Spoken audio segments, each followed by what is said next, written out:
काठमाडौँ उपत्यकासहित देशका 45 जिल्लाहरूमा यति बेला निषेधाज्ञा लागू गरिएको छ। दोस्रो लहरको कोरोना महामारी आक्रान्त बन्दै गएपछि कोरोना नियन्त्रण एवं रोकथामका लागि सरकारले निषेधाज्ञा लगाएको अवस्था छ।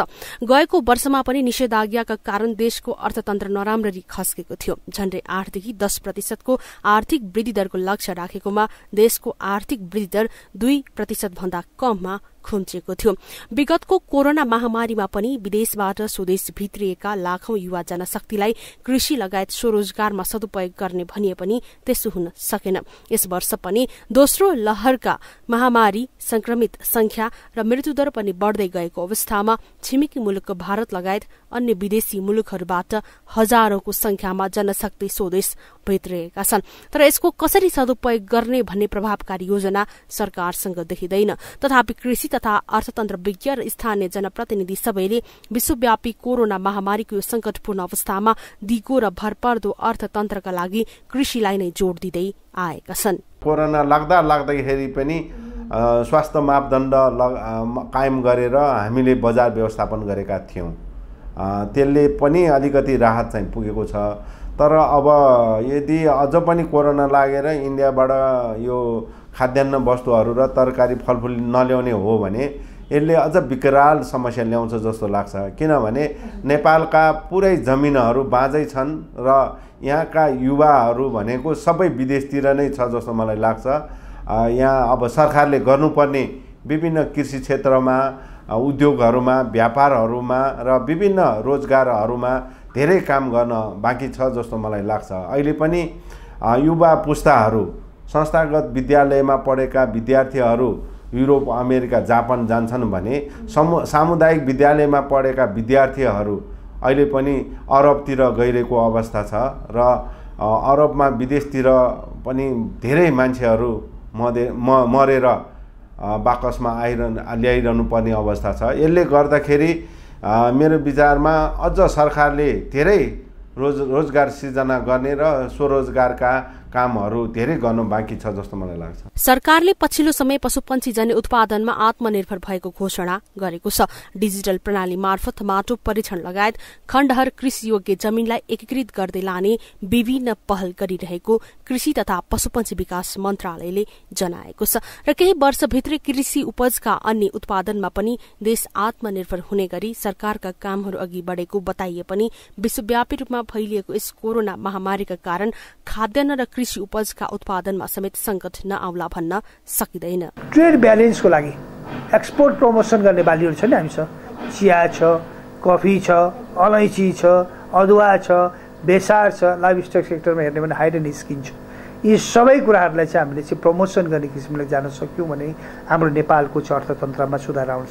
अहिले हामीलाई लागिरहेछ कि हामीसँग दुईतिर, एकतिर त 1 अर्ब 41 करोड जनसङ्ख्या भएको देश छ मित्र राष्ट्र, अर्कोतिर 1 अर्ब 38 करोड जनसङ्ख्या भएको मित्र राष्ट्र। हामी 3 करोड जनसङ्ख्या भएको देशभित्र हामीले चाहिँ प्रोडक्सन गरेको त मार्केटको त कुनै समस्या नै छैन। हामी चाहिँ क्वालिटीमा कम्प्रोमाइज नगर्ने किसिमले चाहिँ प्रोडक्सन गर्नु पर्यो। WTO को रिक्वायरमेन्ट, इन्टरनेसनल स्ट्यान्डर्ड्सहरू मिट गर्ने किसिमले हामी जानु पर्यो। अर्कोतिर चाहिँ हामी चाहिँ मैले क्वालिटीको कुरा गरेँ। अर्को कुरा चाहिँ हामी चाहिँ कस्ट अफ प्रोडक्सन कम्पिटिटिभ हुनु पर्यो। कस्ट अफ प्रोडक्सन कसरी घटाउन सक्छ त्यसलाई त व्यावसायिक रूपमा लानु पर्यो। एउटा प्याकेजमा प्रोडक्सन गर्नु पर्यो। सामूहिक खेती हुन्छ कि कन्ट्र्याक्ट फार्मिङ हुन्छ कि स्केल अफ प्रोडक्सन चाहिँ बढाउन सक्नु, यसो भयो भने हामीलाई दुःख नै छैन। त्यसो त कोरोना महामारीमा मात्रै होइन, प्राकृतिक दोहन लगायत विषादीको अधिकतम प्रयोगका कारण कृषि क्षेत्रमा सामान्य रूपमा नै विभिन्न समस्याहरू देखा पर्दै आएको छ। कतिपय बालीमा दाना नै नलाग्ने, पहिलेको जस्तो बाली नसप्रने लगायत मौसम एवं भू जटिलता आदि जस्ता समस्या कृषि क्षेत्रमा निरन्तर देखा पर्दै आएको छ। कोरोना महामारीको समयमा सड़क सञ्जाल तथा बजारको अभावमा मल, बिउ, बिजनकै अभाव हुने पनि गरेको छ। यसले थप कृषकहरू मर्कामा पर्ने गरेका छन्। हामी अहिलेसम्म निर्वाहमुखी कृषिमा छन्। यो कृषिलाई उत्पादनमुखी कृषि बनाएन भने हामीले कृषिमा छलाङ मार्न सक्दैनौँ। त्यसैले कृषिमा छलाङ मार्नका लागि नयाँ खालको आधुनिक तरिकाले जस्तो किसानलाई उन्नत खालको बिउहरू उपलब्ध गराइदिने, वास्तवमै किसान कहाँ पुगेर जसले कृषिमा आफ्नो लगानी गरेका छन्, कृषिलाई चाहिँ उत्पादनमूलक तरिकाले लगाएका छन्, त्यहाँ कृषि अध्ययन गर्ने विद्यार्थीले पनि त्यही राख्ने त्यही चाहिँ उनीहरू अध्ययन गर्छन्, त्यही चाहिँ नि अनुसन्धान गर्छन्, त्यहीबाट चाहिँ उनीहरूले डिग्री हासिल गर्छन्।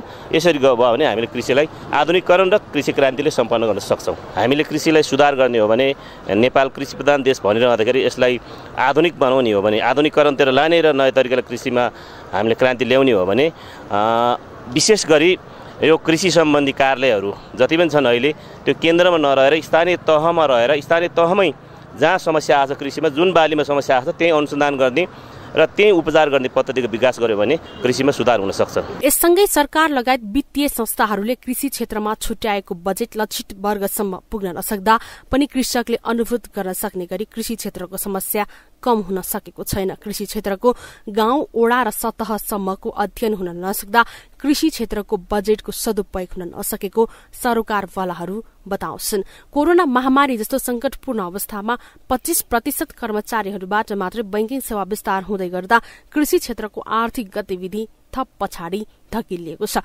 तथापि कोरोना महामारीको यो समयमा कृषि क्षेत्रका गतिविधिलाई निरन्तर राख्न आवश्यक छ। गाउँघरमा बसेर कृषि भन्दाखेरि खालि खेत खनेर धान रोप्ने मात्रै होइन, मकै रोप्ने मात्रै होइन, कोदो रोप्ने मात्रै होइन।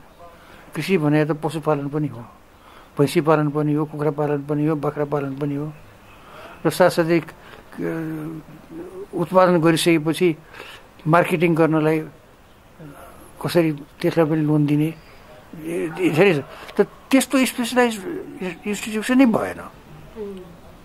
त्यो खेत खन्ने कुरामा चाहिँ त त्यो ज्यापुले खन्ने काम भने जस्तो अब हाम्रो सोसाइटीमा पनि बाहुनले खेत जोत्नु हुँदैन भन्ने थियो नि, गोरु लगाउनै हुन्न भन्ने थियो है। त्यसैले कृषिमा चाहिँ नि नेग्लेक्टेड फिल भयो कि इम्पोर्टेन्ट सेक्टर चाहिँ नेग्लेक्टेड भयो।